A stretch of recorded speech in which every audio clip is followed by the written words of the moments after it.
This is Joe, and you're listening to the Oh Gatekeeper podcast, where every week I'll be talking to my people about what gets them up in the morning, what their purpose is, and why they make things.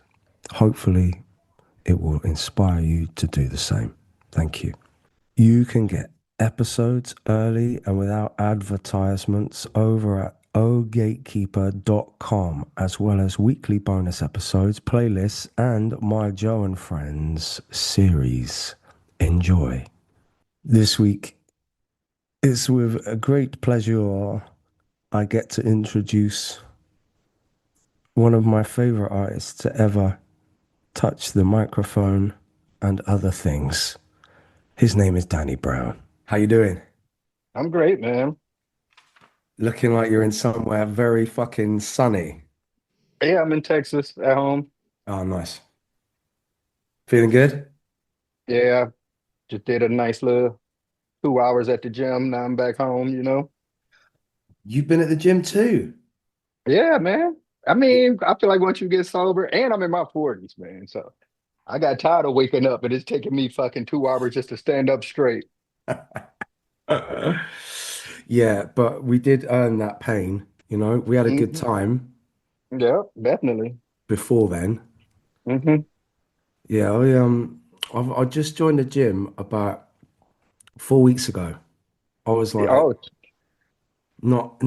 There's something about I don't know what it's like in the States, but like the UK gyms are like the music's fucking terrible. oh yeah. Today the music was terrible at the gym. I mean, it is what it is. I It feel is like what you it is. gotta have I feel like you got to have terrible music at the gym so you can pay attention to your workout. Because us as musicians, if the music is too good, you might just be sitting there listening to chord progressions and figuring out, you know what I'm saying, the sequence of that song instead of trying to have that muscle and mind connection. Yes. Well, I'm good. They had some dubstep on today. I was pumping. You know, feel me? But I Dubstep. started in December. I started in like December. I'm down 40 Okay. pounds. I'm down 40 Whoa. pounds. I'm like damn near fucking, I'm under 10% body fat. You know what I'm saying? A six pack is Really? cracking. Yeah, but Fuck. I'm skinny as fuck now. So I'm trying to put on some weight and some muscle because it's say like, six packs on a skinny guy is like a fucking boobs on a fat chick. So I'm trying to get my weight up now. I'm eating 5 times a day now. I'm actually about to cook some lunch right after this.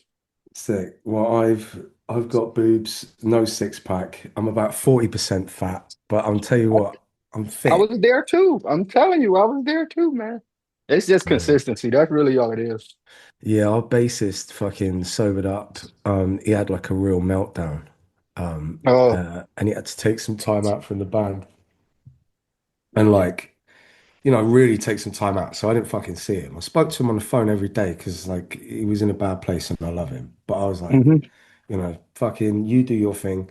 I'll we'll just carry on and when you're ready, come back. yeah, So tight. like he came back and he's like fucking ripped and like he's got pecs and shit. I'll show you before and after. It's insane. It's like Yeah, that's fire. I recently started back smoking weed, I want to say in mm, like October. hmm. So, but it happened by mistake. But it actually worked out in recovery for me. I feel like we're working out. So Well, weeds. Apparently, I think yeah, Kenny. I think Kenny was saying it was good for like workout. I think it actually helps, to be honest, Mm, you know. So, hmm. but to me, it's the drinking, man. I can't, that's the everything, you know what I'm saying? But the drinking, oh, that's top tier. That's S tier. Is it? That's the gateway for you, right? I wouldn't say the gateway, that's the end all. Oh, really? Yeah, it's the final boss. That's my King Cooper. That's the Bowser of my life. Whoa, But that's interesting. I've mhm. never heard anyone say that before. Booze is the one I'm that really fucks you up the most. hell yeah. But I think also too, over there, y'all got a totally different culture with drinking than what we have here. So I think a lot of alcoholism over there probably normalized where y'all don't even realize. No, yeah, like, yeah. Like, my mum was like buying me, getting me and my friends beers when I was like 13. Yeah, see, that's crazy. That's Mm. insane. I mean, That's not normal. we weren't like getting fucked up on vodka and shit until we were I like know, but that's 16. still. That's still not normal No, in American culture. In no. American culture, though. But there's a You'll start weird, smoking weed. You'll start smoking weed before everything else. yeah. Well, I mean, it's also very different weed where you are. Yeah, it's pretty much It's legal at this point, you know. yeah, it's also fucking potent stuff. Hmm. Fuck me up. Yeah. It's I, definitely different than the weed we had as teenagers, where you just smoke with your friends and giggle and then eat some KFC and shit after. No, this ain't that. This mm, weed damn near like doing heroin sometimes. But the thing is that I love about this weed culture now is that so much of the information is out there to know what you're actually smoking. So you yeah. don't have to smoke the fucking 30% THC. You can, get you some Mm, nice little sativa, mm, 17%, once you learn mm, about it. And then to me, I look at it different too, because I treat it different now. I'm not just sitting around smoking weed all goddamn day playing video games. I use the weed for something. You know what I'm mm, saying? After a workout, I study a lot now. I'm into, just I think spiritual awakening type shit. So I might, smoke a joint and fucking read a chapter of a book. I mm. use the high for something. You know what I'm saying? If I Interesting. smoke, I'm Yeah. gonna go write. I'm gonna go write a song. I'm gonna go journal. You know what I'm saying? I'm just not sitting Mm. around smoking, doing nothing. And that's the one thing that I think I discipline myself with. And with when you say spiritual awakening, Hmm. how did that come about for you? I think, I mean, I will say in rehab, because in Yeah. rehab I had a spiritual advisor Right. that was real into like numerology and the Kundalini shit and Mm. Rosicrucian shit, just was showing me a bunch of different shit and gave me a shit ton of books too when I left. And I read a lot of those books while I was on tour. And I think it just was a gradual progression. I think once you clear your mind, substances and shit and partying every fucking day, you start to question shit. And then you start looking for answers, and the books got the answers. Mm. And we had a meditation too, a meditation class there as well. And I got really deep into that to where when I got out, I was like, I got to find this meditation group to join one of those. Right. And I did, but it was pretty weird.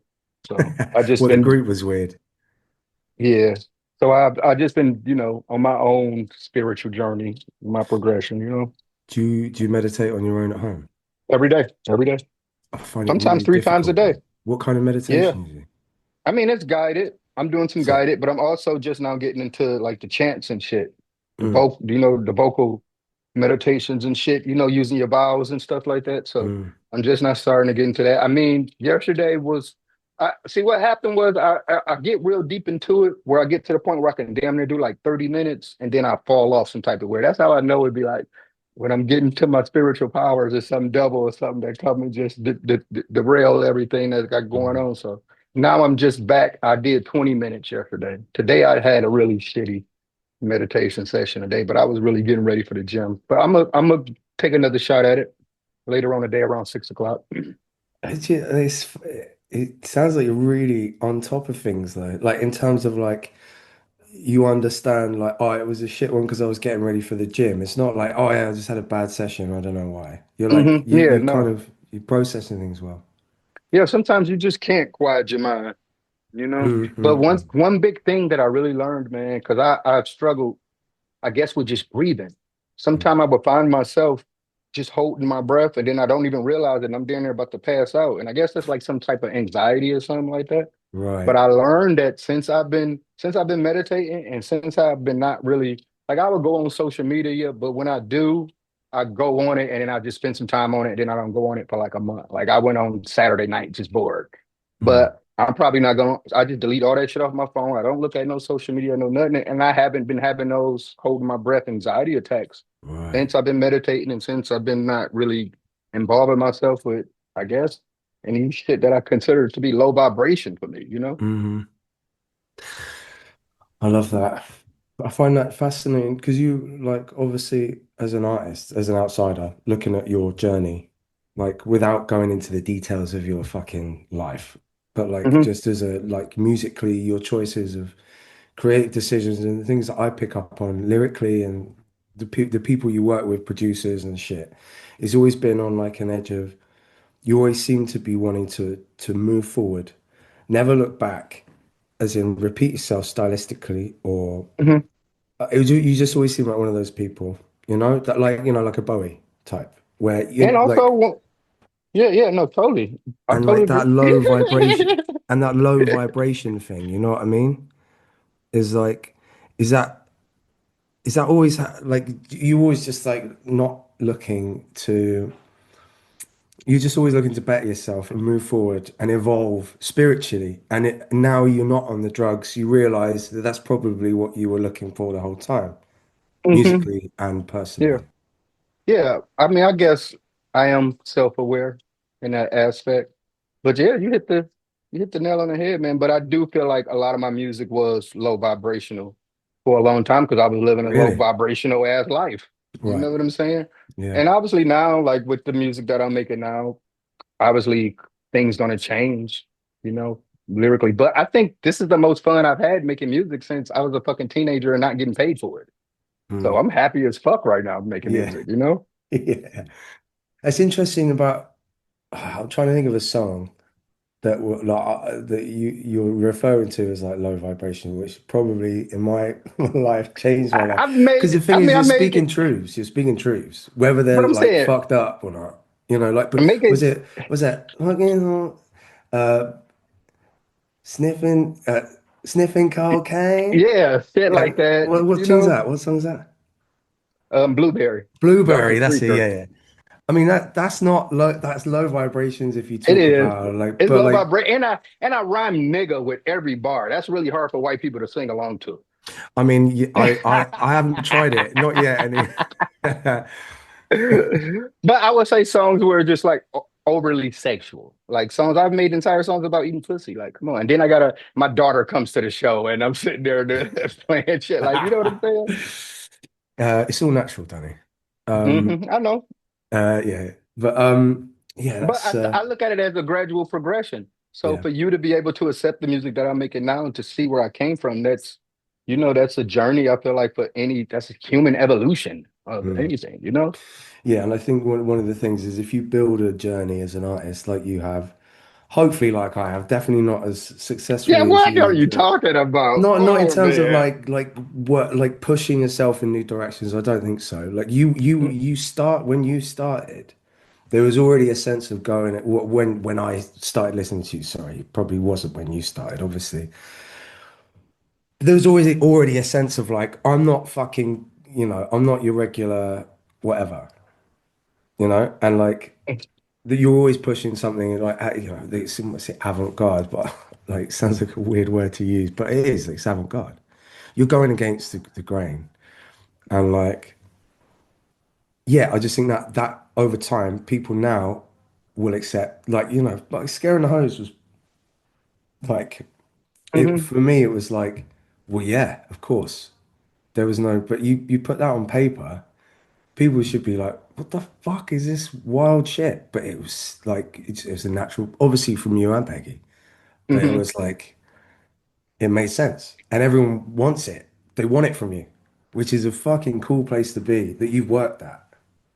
I also think just being a fan of what hip hop always stood for, and that was always originality and creativity to make Mm, yourself stick out above the pack. Like me being a fan of early hip hop in the 90s, it was so much variety and so much different shit. It was easy for me to get influenced by all these different styles and to be able to learn from all these different rappers and to be able to incorporate that into what I do today and to, however I can manifest that to be my own thing that doesn't compare me. Like when I first every rapper start off, you just start off rapping like your favorite rapper. I started off trying to be a knob, mhm. and then eventually you just start to grow into your own self. That's what I think is happening now a lot with these younger artists. We're hearing artists when we don't really supposed to be hearing them just because they're able to post the shit online. We're hearing them learn in real time, which is great too to see their journey with it too. But if I was to give you a lot of my music that I was making when I was a teenager, I'll fucking jump off a fucking building.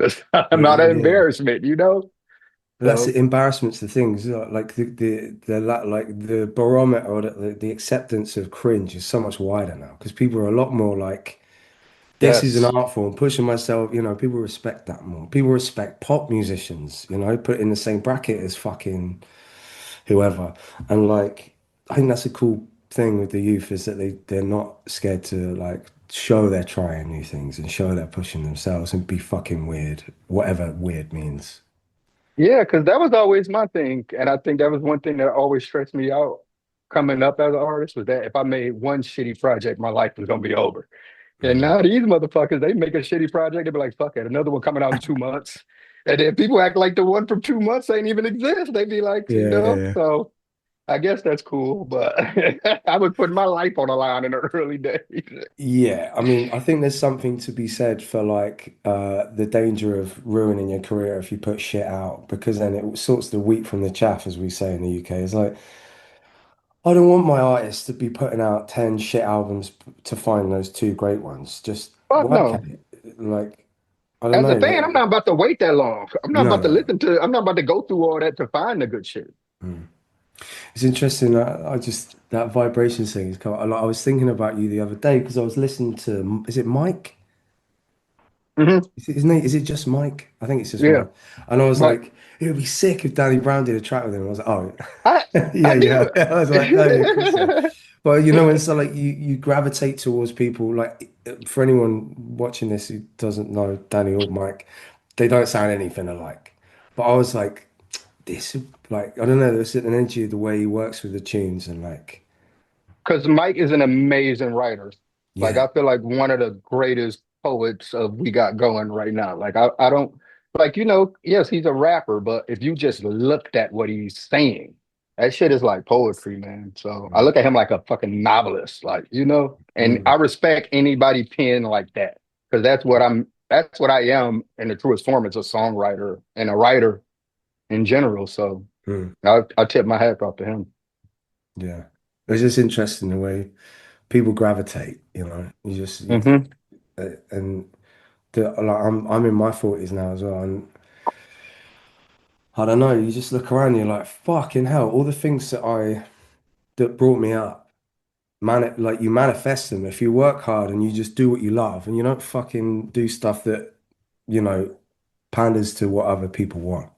You end up surrounded by people that brought you up, that you look up Hmm. to and you love. And you're like, fuck, I'm now like, you know, working with Danny Brown and like, do you know what I mean? But you know what I mean? It's like I think it's that vibrations thing is a really cool thing to try and manifest. You know, what I mean, just in a room full of people, and you know you shouldn't be there. There's a reason for that feeling. And when you're in a room Yeah. full of people you think you should be in a room with, is that you should embrace that too. There's Hmm. vibrations. We're all fucking radiating something. Yeah, you just can't escape that shit. We've all had that where like you said, you've been around certain situations and you just get this feeling, man, like, And I Mm, guess I guess I'm kind of an introvert. Like, I don't care about going out and partying and I mean, I'm 44 years old. So obviously I shouldn't be caring about shit like that. But I mhm. don't know, man. I've always been a person that could just stay to myself and not really have to do too much. Yeah, So that's why it wasn't so hard for me to move to Texas, because it's very slow paced out here. Now I'm in fucking hill country, right. it's like Yeah. fucking 60% over 60 live here. I'm the young guy on the Really block. It's like a retirement. It's like a sick. retirement area. So Yeah, yeah. I definitely feel like just living here is about to just put more years on my life because it's the healthiest I've been in my life. Sick. That's cool. I think like one of the things I realized when I sobered up was that I wasn't a night owl. I think I just spent 25 years convincing myself that I was a night owl. So Who you telling? I I'm was in just, bed. go I'm in on. bed every night at 9 a.m., bro. I mean N 9 p.m. 9. Yes, I'm up at 5 a.m. Ah, there you go. I mean, it's like, what a feeling. Hmm. But I always was an early riser, to be honest. So like regardless to what, but I used to only sleep 4 hours a night when I was getting high and shit. That was like normal for me was 4 hours. Jesus. Even when I wasn't getting high and doing shit, it was just Mm, like normal, mm, 4 hours. So once I got sober, it was hard for me to sleep, man. Like cause I was always used to just passing out. You know yeah, what I'm yeah, saying? yeah, So yeah. I had to relearn how to put myself to sleep, which is crazy. It's probably not the only thing you had to relearn, you know? Teaching Yeah, I your had to body relearn how to low. make music. Shit. Did you have that? Did you have that thing where like you just suddenly like maybe getting fucked up was one of your tools? Yeah, until it wasn't anymore. It's just like using Mm. steroids, you know? Yeah, Right. it's like a performance enhancer until you overdo it, and then it doesn't work no more. And then Yeah. it's just making everything shittier, you know? Yeah. Yeah. Yeah. Like to be honest, man, the last two albums, I'm lucky they are good as they are. Right. I mean, that's interesting. I was because no matter how fucked my life was or how fucked I was, I stopped drinking or doing anything before shows, maybe like 10 years ago. Oh shit. Because I was messing up bad. Like I was I quite mean, yeah. I used to get punchy. so fucked up, I would literally forget whole songs on stage. Like that was when it was like, oh yeah, it's over with, man. You gotta go get some help, you know? Mm. Well, welcome back, brother. Hell yeah, I'm happy to be back, man. Yeah. Well, I guess that's a good what do you call it segue into why you're hmm here. So this podcast is about creative language. Basically, I want to encourage people to make because, as you well know, making whatever it is, finding yourself and trying to connect yourself to the universe in whatever way possible may fucking save your life or someone else's. And hmm so I just would like whether it's like painting or singing or fucking cross stitch, it doesn't matter. If it's something, it's better than nothing. So I just wanted Yeah. to, instead of doing one of these podcasts, like how do you do shit in the mechanics of that, and like, what supplements you take in the morning, and fucking what plugins you use. It's like, it just why, like why do we do it, and what gives us hmm that purpose? What gets us up in the morning, 5 or 6? So I wanted to just run through some questions and see how you feel, and then hmm that's it. Yeah, Cool, sounds great. great. All right, first question. How would you describe your creative language? Um, my creative language. What does creative language mean, really? Well, that's a good place to start, Danny. hmm Do you want what I would say mine is and where it Yeah. comes from? Like, obviously, quickly, it's not a fucking podcast about me. So mine would be my creative language. The way my dad brought me up was an artist. It was to like, was you get up in the morning, you figure out what you love, and you make it, and you just put it out there, and it hopefully will act as a mirror to other people. I mean, he didn't teach me that, but he taught me to get up in the morning when you find something you love and just fucking do it. Because if hmm you're lucky enough to find that thing, that's the gift. Doesn't mean you're going to be rich from it, but fuck me, you are richer than any rich man. If you got up in the morning excited about doing something for the love of it, that's a gift. hmm Huh? So Okay. that was like the motivation of like finding something. I found music quite late. I was like 24 or something. I don't know. But like my creative language is, I guess I'd say I'm a cheerleader. It's all about love. And it's all about making people feel like they're not alone and connected to the universe. It's exactly what my mate said that he did it for this morning. And yeah, it's just that. Like my creative language is I guess to be as vulnerable and open as possible, just put all my horrible stories of my life out there so people can use that as a mirror. It's hmm not about my story, it's about their story. As soon as it's out there, it's not mine. And just to make people feel connected. Yeah. I definitely the same as you, similar, a lot of similar in that. But also now I feel like more, I guess being like a elder statesman, like I'm like that unk status now. And I feel like you said, when I started out making music, it was me trying to figure out and do new shit that I ain't never heard nobody else do. And Mm, after doing that shit for over 10 years, now I'm starting to have artists come up that has been listening to me and been inspired and influenced by me and starting to, you know, I guess the music that I heard in my head, I didn't have the skill set for really. mm, So I would seek it out and help it. The shots out to Paul White. That was like my number one, like my spirit animal and making music type shit, you know? mm, So now you got these kids that have came up on me and they're making fucking incredible shit. So I'm being like a proud, like, you know, like my job is done. I changed hip hop now. You feel what I'm mm, saying? Like mhm, now mhm, I got this crop of kids that are understanding like like I say, it was just a drop in the water when I was doing it, and now they're creating fucking lakes and fucking oceans, you know.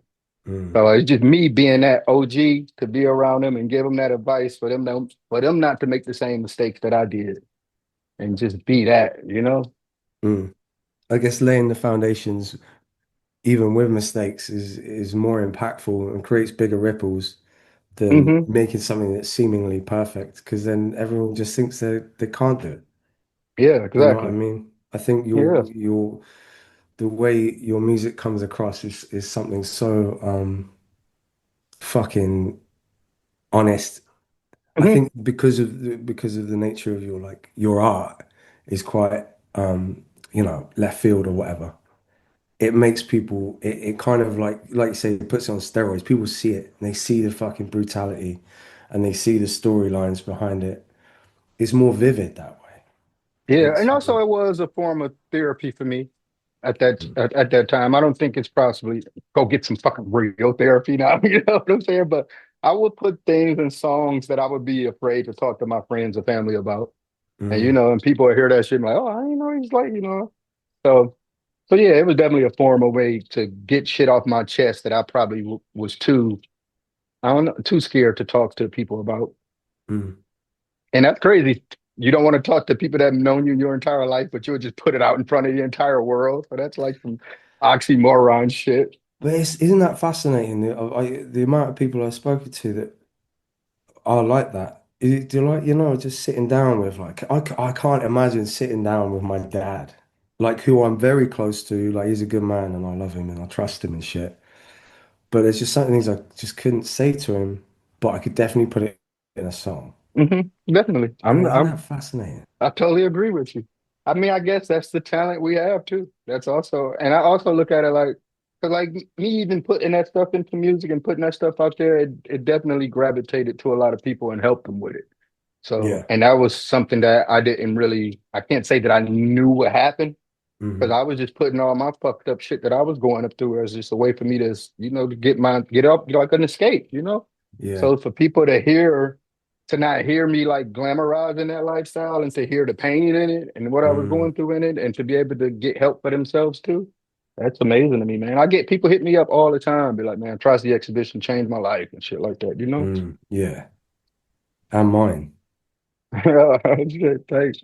Thank you. Um, that's it. Like with all that in mind, what would you say? However you see this, you don't have, it's not this, it changes from person to person. What is your most accomplished piece of work? Like, like whether that's, some people might see it as like honest, the most honest, or the most successful monetarily, or the most successful, like, because it was the most uh, progressive thing they did, the furthest away from their comfort zone, or it might, whatever it is, the most comfortable thing they've ever done. That's whatever it is, but something that you find is the most accomplished for you I personally. mean, personally, honestly, it's a mixtape that I made. It was called Detroit State of Mind Part Two, and the reason for that because I had went to jail. Right, I was going to New York all the time, and as things were starting to happen for me, I was, you know, I was meeting the right people that possibly one day I could, you know, possibly get a situation and then. But I always had these warrants for when I was in the streets and shit, and just end Mm, up getting caught back up in Detroit. End up having to do a year in jail. But after I did that year in jail, I had got out, and then I went back to New York to go to the studio that I always used to record at. When I got there, you know, got to, you know, did the same shit we used to do when I was there, like it was normal. And I remember just sitting down with the beats and trying to write songs, and I couldn't write for nothing. Like I couldn't, like I felt it then because I had got out and I was only gone for a year, and I started hearing all the new music that I didn't hear when I was gone. It was just like a fucking mind fuck. It was like time had moved so fast. mm, And it was like I had to catch up. So I was sitting in the studio and I'm trying to write shit. I'm trying to come up with shit and I couldn't. And the reason why I couldn't is because I was like I say, it was a mind fuck and I was trying to be cool. You know, I was trying to write some dope shit. I was trying to write the most craziest shit I could think of mm, and impress people. And I couldn't think of shit. And I remember damn, I was crying. I literally cried in the fucking studio and I just said a prayer. And it was like a voice or something told me, like, man, just be honest, man. Just be honest. And then I just started just writing from a honest point of view. And mm. that's that mixtape. And And ever since then, I've just been writing from an honest point of view. Amazing. What year were you inside? 2007. 2007. Fucking hell. That is really when things started changing. I mean, you were at the forefront, maybe like 2012, where like I noticed because I was a hip hop DJ at the time, where I noticed everything just like went up a notch, Hmm. you know? Yeah, I Like know what you mean. like suddenly there was all this shit coming through 2012 to like 14. It was like a revolution happened. Hmm. Of one, the caliber of work that was coming out, like as in big releases and albums and stuff, but just the way it all changed. And I remember that 2007.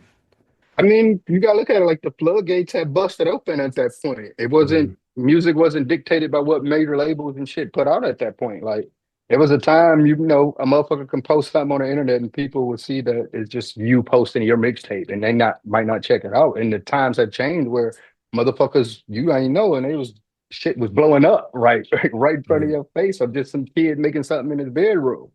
And so mm. I think, yeah, that's when it just the floodgates had broke open, man. It went from blog rap to just the wild, wild west. Because Yeah, yeah, before you yeah. needed a blog to post you, you needed some cool tastemaker to say something about you. And I Mm. feel like that's when that shit stopped. When it was just like, no, I'll post that shit, and just if you post it, they will come. Yeah, yeah, yeah, yeah. So honestly, the audience got more open minded to where they was receiving the content. To be honest. Mm, mm. I can't wait to listen back to that now and listen to it with a different, I guess, different ears. Mhm. Sick. See, I now wasn't it's just expecting you to say that as your most no, fucking now it's expert. now it's too crazy. Now it's just now we oversaturated with music. You know, Yeah. What? now music is starting to look at like it's not even like a form of entertainment. It's almost like a background thing. There used to be a time where an album come out, you and your friends, you sit around and you put that shit on. You listening to that shit like a movie. You It's pay almost damn near attention. like how people used to fucking back in the fucking days. They used to fucking watch TV by listening to the radio, fucking listening to fucking John Wayne cowboy stories, but they listening Mm, to it on the radio, and then the TV came out. And it was no more fucking, listening to that shit no more. That's yeah. kind of what music is starting to go through, especially when you seeing like that fucking new Quedeca project fucking blew my fucking mind away. And people putting Which project? fully it's Quedeca Vanisher. I don't know it. It's a fucking full movie to it. And Yeah. that's what I'm talking about. That's one of the kids I feel like I'm actually on the project, so of course I'm gonna shout it out. Sick. I'll check it But out after that's what I'm this. talking about, where these kids are fucking taking it to the next level, you Yeah. know? I mean, that's the thing, isn't it? It's like the value of things. One of the, I'll ask you this question after, but like the value of shit, obviously, if you went and got an album like in 2000, like cunts don't realize how like that's £15. That's like what, $18.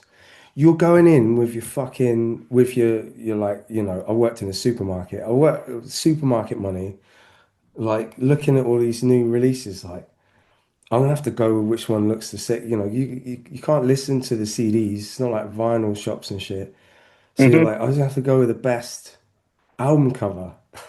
And like hope that my favorite artist from last year hasn't just made a shit album. Not even that for me, it was actually just getting the actual information.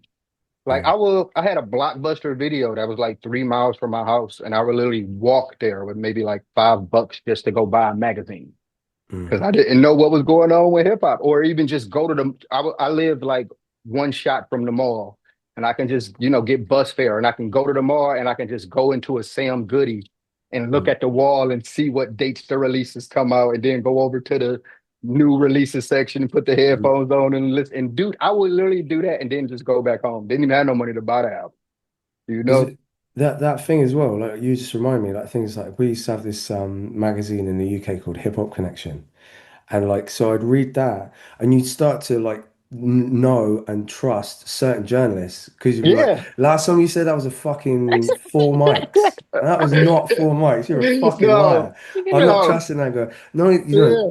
no one trusts anyone on the internet anymore. Like, there's not many voices in critical writing and music and film and shit where you're like, I really trust that person. hmm Me, Like, honestly, I just go with overall consensus, and I just go off what the complete Metacritic score says, I guess, instead of just what one person says, you know.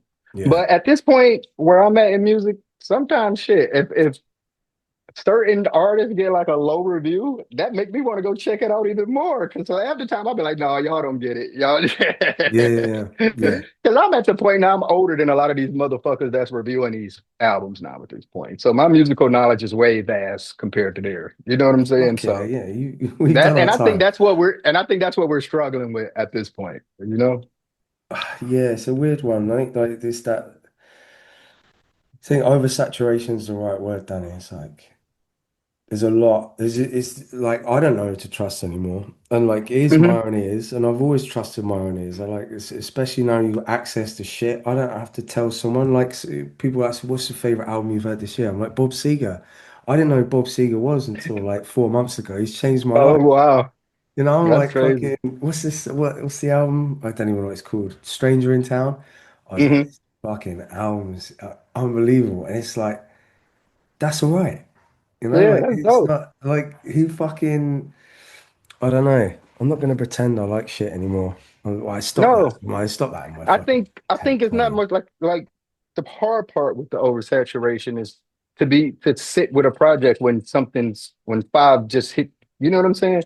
Like you say, we used to have to go to these shops or go stores and fucking buy a fucking album, and you wasted your $10 on it. This is your Mm, newest album you got it. So you might listen to it the first time and be like, I don't like this shit. I wasted my money, but you bought it. So you got to try it again, and you got to give it yeah. another shot. You got to give it. And now we don't really do that because it's too much. So you might hear an album and you might be like, it was all right, but it's really better than that if you really sit down and gave it some time. Mm. What's the first? Just as a segue, no sidestep. What's the first album that you kind of listened to that like um reviews not really important, but like other people that you knew were like, this is not it, and you're like, this is fucking, this is incredible. Easy for you, but me being in the States, it was Boy in the Corner, Dizzy Rascal. Really? So now imagine me, everybody at this time, they listen to Kanye, they listen to 50 Cent, and here I come with Dizzy Rascal, like, no, this is the shit. This is the Yeah, future. This is it.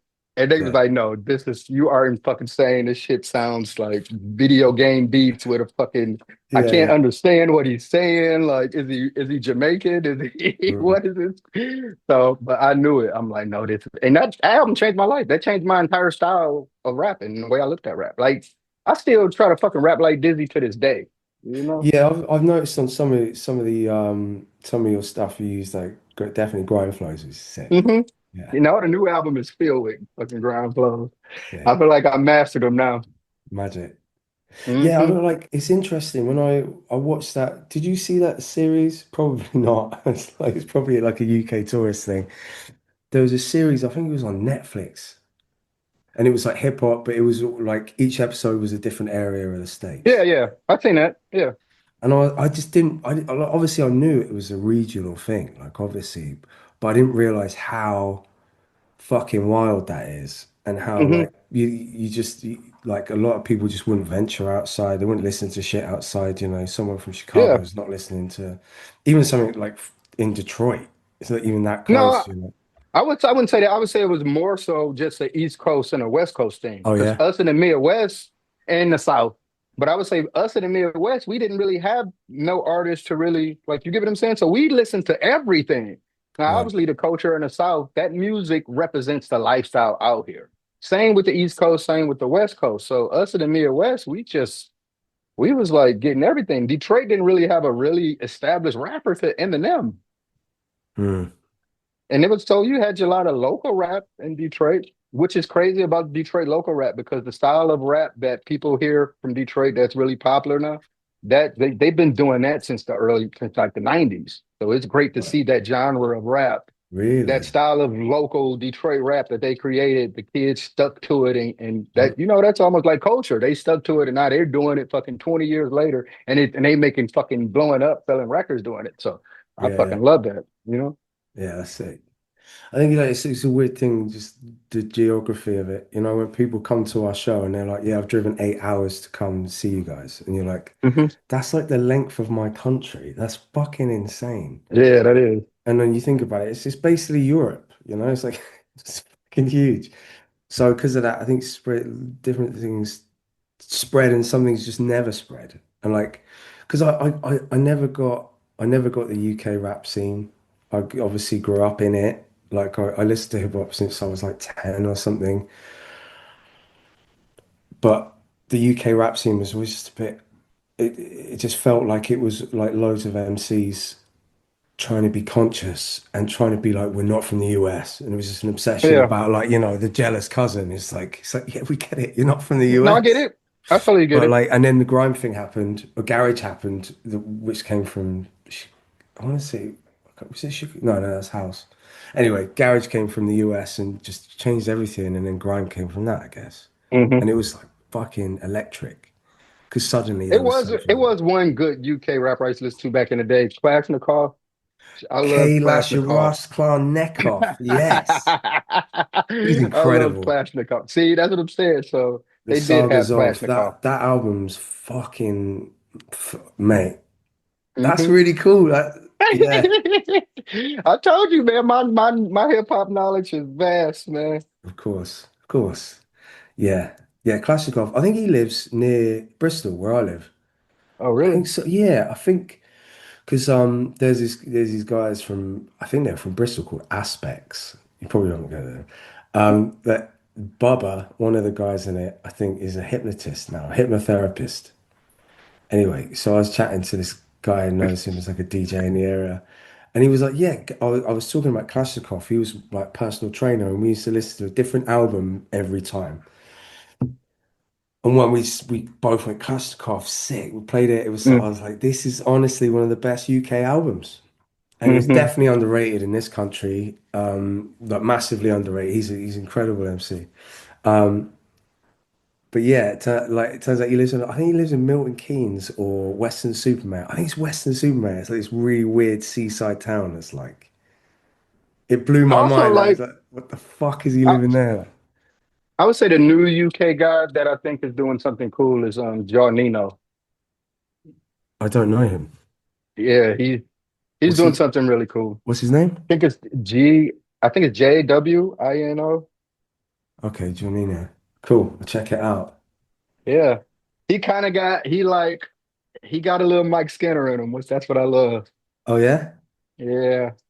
Is he from Birmingham or is he in London? I don't know. I don't know where he's from actually, Right, to be right. honest. Janina. I can't check it out. But I feel I like that was get, the last UK rap album that I really, really love. yeah. Do you like, I've but the one, Send Them Back to Coventry. That fucking album's sick. Who is that? Oh, It's on the what is fuck. Hold on. I can Google it. um Actually, no, um I've got a tech guy, Phil. This is gonna be in every episode now. Like I never thought I'd be that guy. It was ask Phil, who did Send Them Back to Coventry? Send him back to Coventry. Let me ask my Oh, Passaloo. No. yeah, Pa Salieu. Passaloo. Yeah, yeah, That is Uh, who it is. yeah. And I that love him track, too. Yeah, I love him too. He's amazing. unbelievable. And the track he did with Back Row G, My Family. Hmm. Come on, that blew my mind. But yeah, I mean, it's just what that is one of the things of the oversaturation. There's incredible shit coming from all angles, Yeah, but also that's loads of why crap in between. That's why I hate when people are always just sitting around talking about, music sucks now, this and that, this and that. I'm like, you just not really a fan like that because it's classics coming out every year just based upon how much music is fucking coming out. You just gotta fucking go through the needle in a haystack. Yeah, Mm, you know what I'm saying? That's all it is to find that diamond in the rough, man. mm, And I've been, to me, honestly, like since I've been really sober and been back having fun making music, I've been finding fucking amazing albums every fucking time I want to. Every time I need some inspiration, something to mm. just be like, I mean, you obviously as a Nas fan, you probably were into jazz before. I didn't get into jazz till COVID. No, to what? To COVID, like during all the Oh, lockdown shit. yeah. I really got into jazz. I guess I was really that depressed. And I don't know, something about cocaine, alcohol, and jazz. They go together. It's a known concoction, yeah. But like fucking yeah, because I only recently started listening to jazz maybe like 6 months ago. hmm And like it just never clicked before, you know. Every time I heard a track, I was like, it's fine. Maybe like the Basquiat soundtrack or something. I was like, oh, that's kind of cool, but like it's just nothing grabbed me, and then suddenly it grabbed me, and now I'm like, I get it now. Not all of it, definitely not hmm all of it, but like some of it just fucking absolutely changes my life when I hear it. I'm like, Yeah. because it's new, it's like a new language. Do you I ever look at like, it, it's like a soundtrack for what you got going on. And yeah, it could just make you feel like the coolest person in the fucking world when it hit right. You know what I'm saying? yeah. So yeah, jazz is like I used to just drive around listening to fucking bitches groove. That's one that I listened to because obviously like I was like, oh, I like jazz now, so I listened to it and I was like, I'm not ready for that yet. Yeah. I didn't get it. No, you It's probably got a cultural thing as well because like a lot of the yup. stuff around it, like I never really understood funk. hmm Like I It's just some just black shit. That's yeah all it yeah yeah is. yeah You're yeah right. It's some yeah black shit. yeah and That's why I like get that one. because like I don't know like there's certain albums like uh what's it called? The Illinois concert by Eric Dolphy.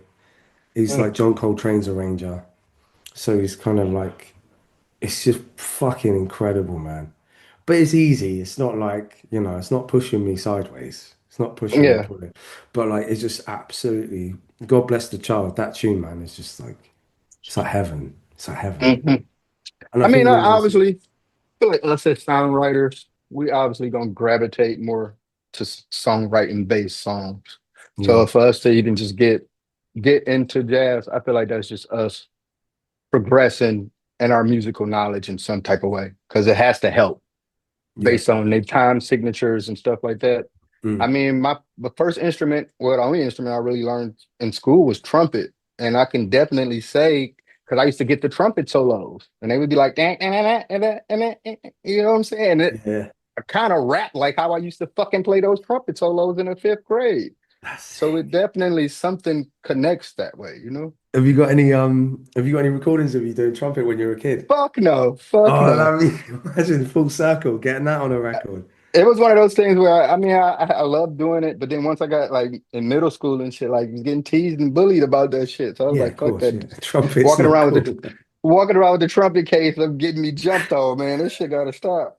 So Yeah, you're asking for trouble, to be honest, when you're playing the trumpet. Do you know? You're fucked. You Cunt's fucked so when he's yeah. got a trumpet case, man. But I wish I Um, would have stuck with it. yeah, well, you did. Yeah. You're right. Yeah, yeah. That was some gangster shit though. Exactly. Now he's laughing, you trumpet fuckers. All right, so as a just coming from what we were saying, like I won't drag this out too much longer because you've been fucking amazing and honest, and I really appreciate your time. Thank you, man. Honor, man. But, what would you say as an artist and like everything you've done, what your worth is and how you'd like to be remembered? But my I don't think worth, I don't know, worth is it's like It a always crazy gets people's word. back. Yeah, everyone's back gets Like up when they worth say, is what a "What is your crazy worth?" word.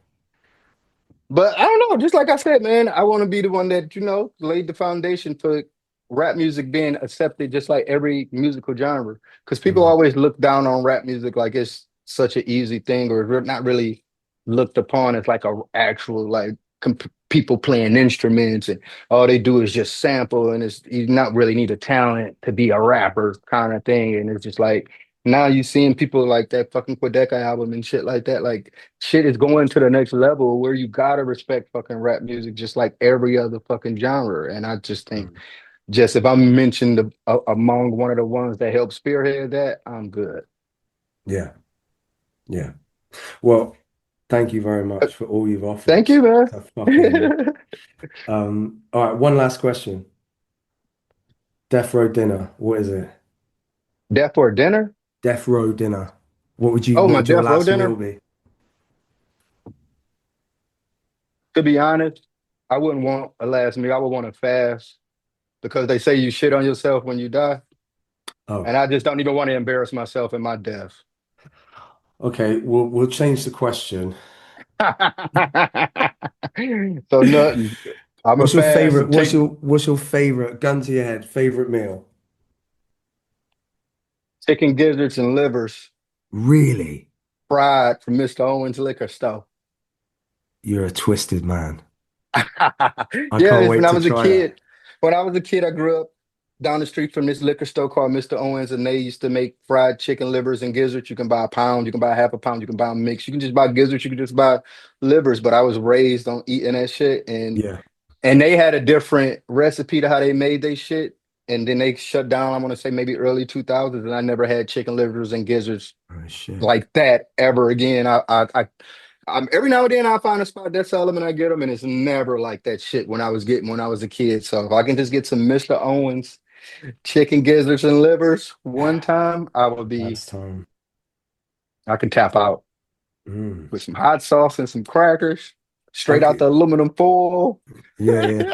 Well, I see. That's the kind of thing where I'm like, oh, I want to try that now. But you're like, there's no. It's that I one mean, I spot. still get it when I go. I still, if I see it, because I love that shit. Out Is that a here, actually, Detroit? Is though, that a Detroit thing? I think it's more of a Southern thing, to be honest. He Southern, just right? was from the South. Because, a lot of people from Detroit are from Alabama, Arkansas. And I Right. was in, hold up, when I was in, I think it was Alabama. I might have been in Alabama, and that was close. Yeah. It wasn't like his, but it was close. So maybe that's the Alabama thing, the way Right. they cook them. Because I think you got to marinate them for mad long for them to get this. Because usually they real chewy and tough, almost Yeah. like a steak. But the way Mr. Owens would make them, they was like butter, like it would just melt in your mouth, like Mm. almost like how a liver pate would be, Yeah. But it's fried. Right. Well, shout out to Mr. Owens. Hell yeah, Mr. Owens, man. I would My bad, try. my girl was Go just coming home and she was like, "You want something to eat?" I'm like, "Hell yeah, I do." So I started looking at this menu. My bad. on. No, no, no. All good. Thank you so much for your time, bro. Thank you. And hopefully, I'll see you next time I'm in the United States of America. Hell yeah. Let me know, man. Yeah, I Anytime, will. dog. Hit me Well, up. I'm pulling up. yeah. Well, we're in the States for 2 weeks in September supporting Deftones. Okay. Oh, We just let might. me know. I will pull up. I'll fly out. It don't matter where y'all at. That would be That would be magic. great. Yeah, I'm definitely down to that.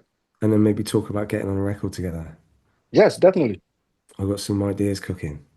Hell yeah, let's get it. All I'm right. ready, man. Well, thank you, bro. So much love to Thank you. you. Hell yeah. Be good. Hell yeah, man. Have a good one, bro. See you soon.